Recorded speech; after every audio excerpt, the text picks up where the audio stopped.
Hey guys, welcome back to another video. Today we're going to go over something from the Kenobi novel, which came out in 2013. Now this novel is Legends.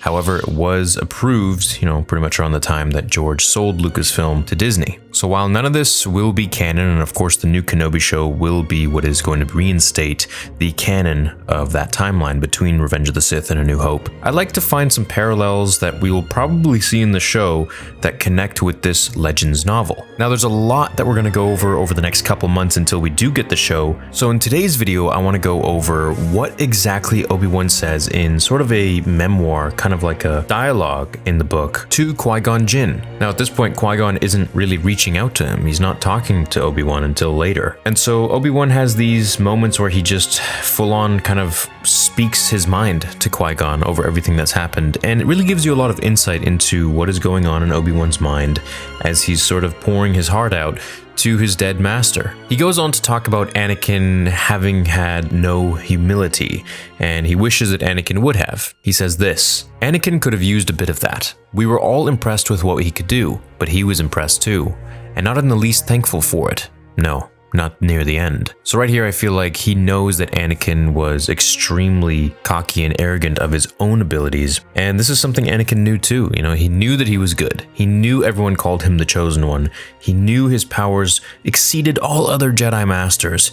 And this is something that he was always saying in Attack of the Clones. Even at that age, he was thinking that Obi-Wan was holding him back. And that's just after the Tusken scene. Even before that, when he was leaving to Naboo with Padme, he was talking about how Obi-Wan was so overly critical and how he just felt like everyone was keeping him at their level when he was really so much better than everyone. And especially near the end, which was before Order 66, he felt like he deserved everything and more. I have his lightsaber, it's right here, sitting in my hands. Some nights, like this, I just sit and stare at it, wondering what I could have done to help him. I look and I look for answers, then I put it away in the trunk and try to forget. It's impossible, of course. Maybe if he'd grown older, had been able to grow older, he'd have gotten some perspective. But that just wasn't to be. If only he'd listened to reason, hadn't forced me to do what I had to do, then I wouldn't be here now feeling like a no.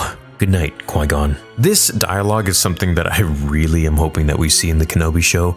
I feel like it'll show so much insight and so much of an arc as to, what once was two brothers fighting side by side in the Clone Wars, and above all, mentor and his apprentice, turned into this, the galaxy just completely covered by the Empire and controlled by the iron fist of Vader and the Emperor, and the last few remaining Jedi in the galaxy are in hiding. Yoda and Obi-Wan. Now whoever else is around is, up for debate, and we have yet to find out in canon, but I'm sure they're going to introduce some new Jedi that have survived as well. Now I always wondered about Obi-Wan staring at Anakin's lightsaber, because it does change so much when it comes to A New Hope, when he does give it to Luke. It looks quite different. It's bigger, the switch itself has moved, the circuit board is completely different, and it's not polished like it used to be. Now of course there's out-of-universe answers for this, and one of them is because Hayden Christensen really felt it was easier to duel with a thinner hilt, and the Graflex from the A New Hope hilt was just too clunky and too thick. So obviously Obi-Wan did a lot of tinkering with this thing, and before he gave it to Luke,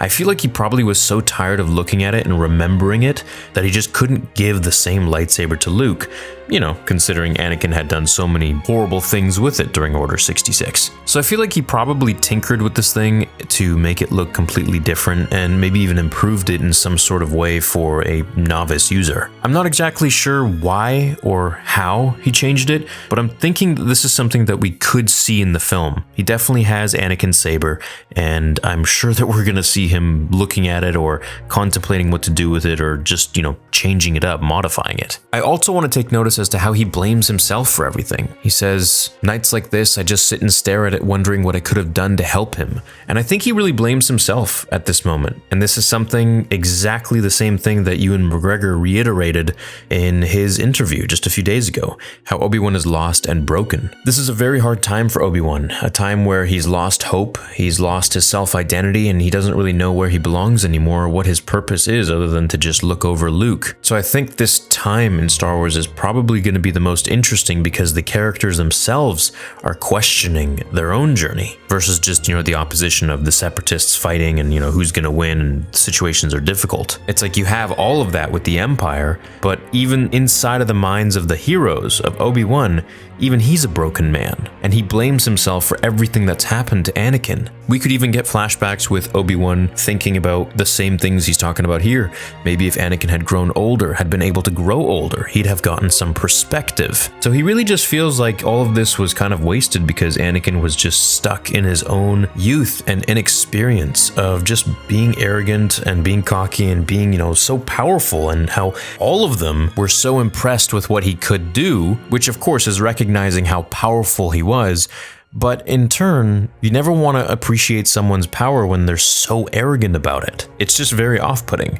And this is something Anakin always had an issue with, is that he always felt like he wasn't good enough. And in order to overcome that complex, he would overdo it. And he would kind of push the fact that he is so powerful to everybody and push it in their face. And in the end, he felt like he was worthy of being a master and entitled to be a master. Now, whether he wanted that title to go into the restricted section and get access to different things for saving Padme or not, like learning about Darth Plagueis if it was even in there, is irrelevant. At the end of the day, Anakin still felt entitled. He still felt like he should be this and that and have this and that title, even after being the youngest member on the Jedi Council. I'm really anticipating what Obi-Wan is going to go through in this show, and we can see his overall arc and all of the things that he has to deal with his own mental demons, including all of the extrinsic factors like the Inquisitors, like perhaps the Hutts coming in there and trying to collect the water tax on the Lars family, and maybe Obi-Wan having to protect Luke and stepping in, just like in the comics. And of course, once he does come across Vader, how will he deal with that? Will he blame himself for the masked machine in front of him? Will he take pity on Vader? Or will he be able to fully fight him? These are all things I'm really wondering about, and I can't wait until we actually see it. I think this show is going to be absolutely amazing. I hope it's going to be amazing, and I'm very excited to experience it with you all. Have an awesome rest of your day. Thanks for watching today's video, and I'll see you in the next one. Until then, remember, the Force will be with you always.